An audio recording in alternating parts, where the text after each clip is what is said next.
Good morning guys. तो चलिए start करते हैं आज की यानी कि 30 मार्च के इंपॉर्टेंट करंट अफेयर्स को। तो इस प्रश्न में आपसे पूछ रहे हैं, ISSF international shooting sports federation विश्व कप राइफल और पिस्टल 2023 की पदक तालिका में भारत कौन से स्थान पे रहा? तो आंसर होगा दूसरे स्थान पे। और ये ISSF विश्व कप 2023 ये अभी 21 से लेकर 27 मार्च तक हुआ। कहाँ पे हुआ? भोपाल मध्य प्रदेश में। इसमें 33 देशों के 325 निशानेबाजों ने हिस्सा लिया और इसमें टॉप पे रहा चाइना। 12 मेडल जीते, 8 गोल्ड हैं, 2 सिल्वर और 2 ब्रोंज है। भारत 7 मेडल के साथ दूसरे स्थान पर है, जिसमें 1 गोल्ड है, 1 सिल्वर है और 5 ब्रोंज है। और ये 1 गोल्ड किसने जीता पूछेंगे तो सरबजोत सिंह ने जीता है, पढ़ा था हमने, 10 मीटर एयर पिस्टल इवेंट में। तीसरे स्थान पे जर्मनी है। और ये जो 1 सिल्वर है ये कौन लेकर के आया है? तो ये मिक्स्ड इवेंट में आया है हमारे पास वरुण तोमर और Rhythm Sangwan 10 metre air pistol में सिल्वर लेकर के आए हैं। और इंटरनेशनल शूटिंग स्पोर्ट्स फेडरेशन की बात करेंगे, इसका हेडक्वार्टर मिलेगा म्यूनिक जर्मनी में। इसी तरह से याद होगा आपको, हमने पढ़ा कि अभी जो बॉक्सिंग चैंपियनशिप है इसका आयोजन कहाँ पे किया गया? नई दिल्ली में। इसमें हमारे पास 4 गोल्ड मेडल आए। कौन कौन? नीतू घनघस, स्वीति बुरा, निखत जरीन और लवलीना बोरगोहेन, ये 4 मेडल आए हमारे पास। और आपको याद है अभी AHF एथलीट एम्बेसडर के रूप में किसे नियुक्त किया गया था? सलीमा टेटे को, हॉकी प्लेयर हैं ये। और अगर मैं आपसे पूछूं कि 71वीं Akhil Bharatiya police athletics cluster championship का आयोजन कहाँ पे किया गया? आंसर होगा लखनऊ में। और इस चैंपियन का मैस्कॉट शुभंकर क्या है? तेजस। अभी एशियाई बिलियर्ड्स 2023 का खिताब किसने जीता? पंकज आडवाणी ने जीता। ये हुआ था कतर दोहा में। और ATP मास्टर्स 1000 का खिताब जीतने वाले सबसे उम्र दराज टेनिस प्लेयर कौन बने? रोहन बोपन्ना। तो ये पॉइंट्स भी याद रखना। बढ़ते आगे। फिर बताइए, अभी हाल ही में foundation of SAARC writers and literature ने किसे साहित्यिक पुरस्कार से सम्मानित किया? तो आंसर होगा शेख मुजीबुर रहमान। शेख मुजीबुर रहमान, इनको बंग बंधु के नाम से भी जाना जाता है। वे बांग्लादेश के संस्थापक नेता या यूं कहूं कि प्रथम राष्ट्रपति थे और इन्हें बांग्लादेश का जनक भी कहा जाता है। और अभी उन्हें उनकी trilogy unfinished memoirs, the prison diaries और द न्यू चाइना 1952 के लिए ये विशेष साहित्यिक पुरस्कार से सम्मानित किया गया है। किसने किया? Foundation of SAARC writers and literature ने। और इसकी बात करेंगे तो इसकी स्थापना होती है 1987 में। और इसकी स्थापना साहित्य और कला के माध्यम से सार्क देशों के बीच क्षेत्रीय सहयोग और सांस्कृतिक आदान प्रदान को बढ़ावा देने के उद्देश्य से इसकी स्थापना की गई थी।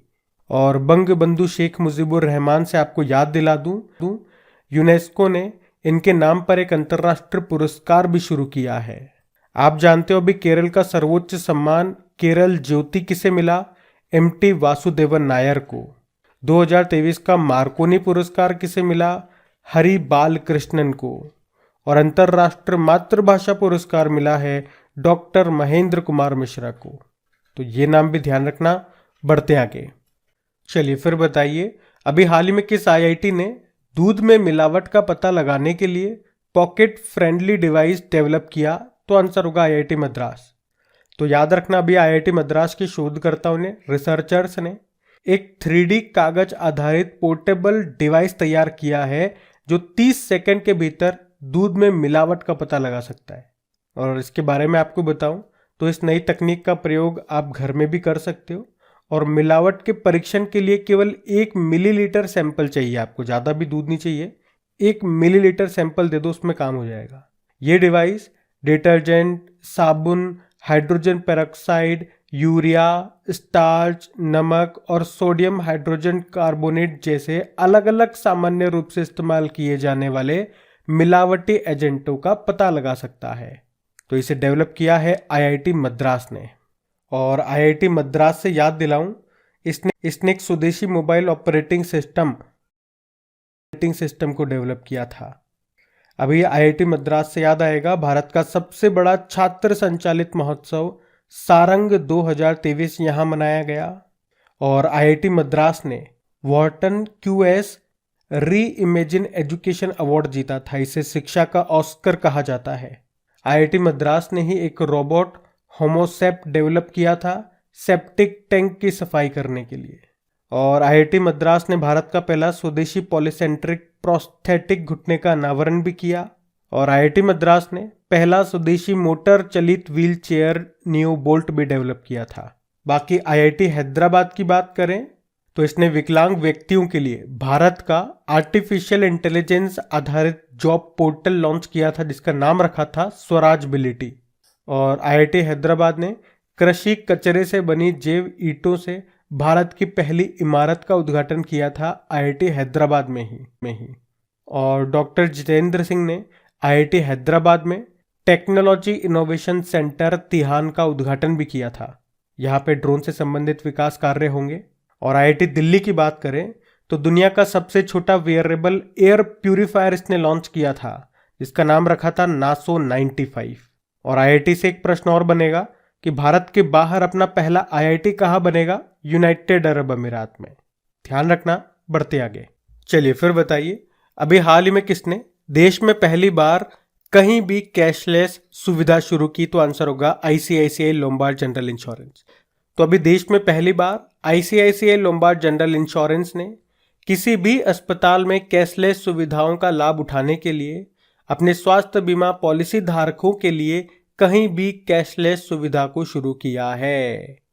आईसीआईसीआई लोम्बार्ड जनरल इंश्योरेंस, इसका मुख्यालय मिलेगा आपको मुंबई में। अभी एसबीआई जनरल इंश्योरेंस की बात करें तो इसने नया स्वास्थ्य बीमा वर्टिकल लॉन्च किया था। और हैशटैग बहाने छोड़ो टैक्स बचाओ अभियान भी इसी ने लॉन्च किया था। एलआईसी की बात करें, अभी धन संचय योजना इसने शुरू की थी। तो ये ध्यान रखना, इसका उत्तर होगा आईसीआईसीआई लोम्बार्ड जनरल इंश्योरेंस। बढ़ते आगे। फिर बताइए, अभी हाल ही में Basu Chatterjee and middle of the road cinema नाम की बुक को किसने लिखा? तो आंसर होगा अनिरुद्ध भट्टाचार्य ने। और ये जो बुक है ये भारतीय फिल्म निर्देशक बासु चटर्जी के जीवन पर है। इसे लिखा है अनिरुद्ध भट्टाचार्य ने।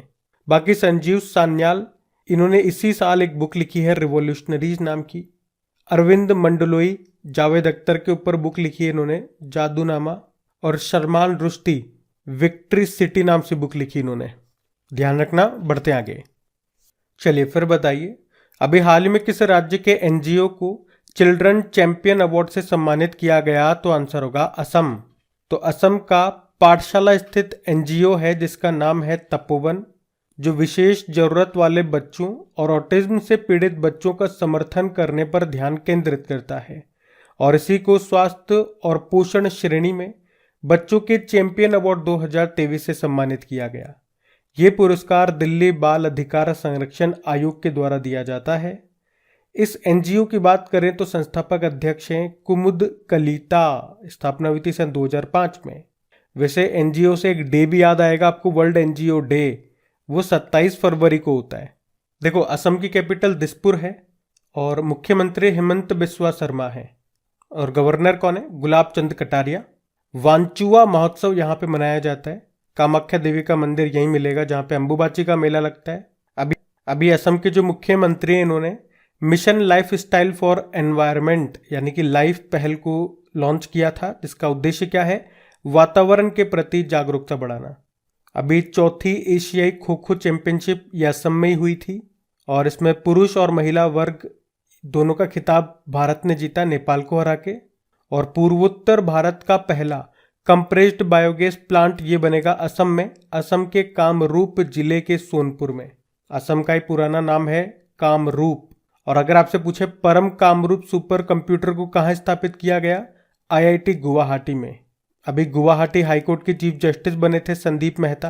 अच्छा, 2022-23 के लिए किसे मिला असम का सर्वोच्च नागरिक सम्मान असम वैभव? डॉक्टर तपन सेकिया को। अभी दुनिया का सबसे लंबा रिवर क्रूज ये वाराणसी और डिब्रूगढ़ के बीच में शुरू हुआ था और उस क्रूज का नाम गंगा विलास है। भारत का पहला शुद्ध हाइड्रोजन प्लांट कहाँ स्थापित किया गया? असम में। नदियों में नाइट नेविगेशन मोबाइल एप्लीकेशन को लॉन्च करने वाला पहला राज्य असम है। और पूर्वोत्तर भारत की पहली गाय एम्बुलेंस सेवा शुरू हुई असम के डिब्रूगढ़ में। और भारत का पहला ई फिश मार्केट एप्लीकेशन फिश वाले ये असम में ही लॉन्च हुआ था। तो ये पॉइंट्स आप याद रखना। बढ़ते आगे। और असम से नेशनल पार्क ज़रूर याद रखना, क्योंकि देश का सबसे नवीनतम नेशनल पार्क या असम का 7वां नेशनल पार्क पूछेंगे तो आंसर होगा देहिंग पटकाई नेशनल पार्क। वैसे असम का 6ठा national park Raimona national park है। इससे पहले 5 नेशनल पार्क यहाँ पे हैं। काजीरंगा नेशनल पार्क जो कि एक सींग वाले गेंडू के लिए फेमस है, Nameri national park, Manas national park, Dibru Saikhowa national park और औरंग नेशनल पार्क। तो याद रखना ये सब। पढ़ते आगे। चलिए फिर बताइए, अभी हाल ही में दुनिया का पहला 3D मुद्रित रॉकेट को अभी लॉन्च किया गया, उसका नाम क्या है? तो आंसर होगा टेरन 1। तो एरोस्पेस कंपनी है रिलेटिविटी स्पेस, और इसने दुनिया का पहला 3D प्रिंटेड रॉकेट को अभी अंतरिक्ष में सफलतापूर्वक लॉन्च कर दिया। हालांकि इसने लॉन्च तो कर दिया था, लेकिन ये ऑर्बिट में स्थापित नहीं हो सका, उससे पहले ये क्रैश हो गया। इसका नाम याद रखना, टेरन 1 था। ये दुनिया का पहला 3D प्रिंटेड रॉकेट है और इसे अमेरिका की कंपनी ने बनाया है, जिसका नाम मैंने आपको बताया रिलेटिविटी स्पेस। अब ये वैसे तो विफल रहा, तो इसकी जो भी कमियां थी उससे सीखा जाएगा और उसे ठीक करके अगला जो 3D प्रिंटेड रॉकेट है उसे लॉन्च किया जाएगा। और उसका क्या नाम होगा ये भी मैं आपको बता दूं, उसका नाम टेरन आर होगा। अच्छा, अगर मैं आपसे पूछूं कि भारत का पहला निजी पायलट इंजन कारखाना कहाँ खोला गया, तो आंसर होगा चेन्नई में। अगर मैं आपसे पूछूं भारत का पहला निजी तौर पर विकसित रॉकेट का नाम बताइए, विक्रम एस है। इसको बनाया स्काई रूट कंपनी ने, और स्काई रूट से याद आएगा भारत का पहला निजी तौर पर क्रायोजेनिक रॉकेट इंजन का परीक्षण किया गया था और इसका नाम क्या था? धवन 1। वैसे भारत का पहला हाइब्रिड रॉकेट कहाँ से लॉन्च हुआ, तो तमिलनाडु से। तो ये पॉइंट्स भी याद रखना। बढ़ते आगे। चलिए फिर बताइए, हाल ही में दूरसंचार विभाग ने पहला अंतर्राष्ट्रीय क्वांटम संचार सम्मेलन का आयोजन कहाँ किया, तो आंसर होगा नई दिल्ली में। तो अभी दूरसंचार विभाग ने नई दिल्ली में पहला अंतर्राष्ट्रीय क्वांटम संचार सम्मेलन का आयोजन किया और हमारे जो संचार मंत्री कम्युनिकेशन मिनिस्टर हैं अश्विनी वैष्णव, उन्होंने इसका उद्घाटन किया। कुछ इंपॉर्टेंट सम्मेलन समिट्स के बारे में हम डिस्कस करेंगे, रिवीजन करेंगे। उससे पहले 2 पॉइंट्स मैं आपको बताता हूं। देखो, अभी इसरो ने कुछ समय पहले देश में पहली बार विकसित 300 मीटर की दूरी पर फ्री स्पेस क्वांटम कम्युनिकेशन का सफल परीक्षण किया था। और इसी तरह से आपको याद आएगा क्वांटम कंप्यूटर बनाएगा कनाडा, और ये दुनिया का पहला फोटोनिक आधारित क्वांटम कंप्यूटर होगा जो कनाडा बनाएगा। कुछ इंपॉर्टेंट सम्मेलन जो अभी हाल ही में हुए, जैसे कि अभी भारत और अफ्रीकी देशों के सेना प्रमुखों का पहला संयुक्त सम्मेलन हुआ पुणे में।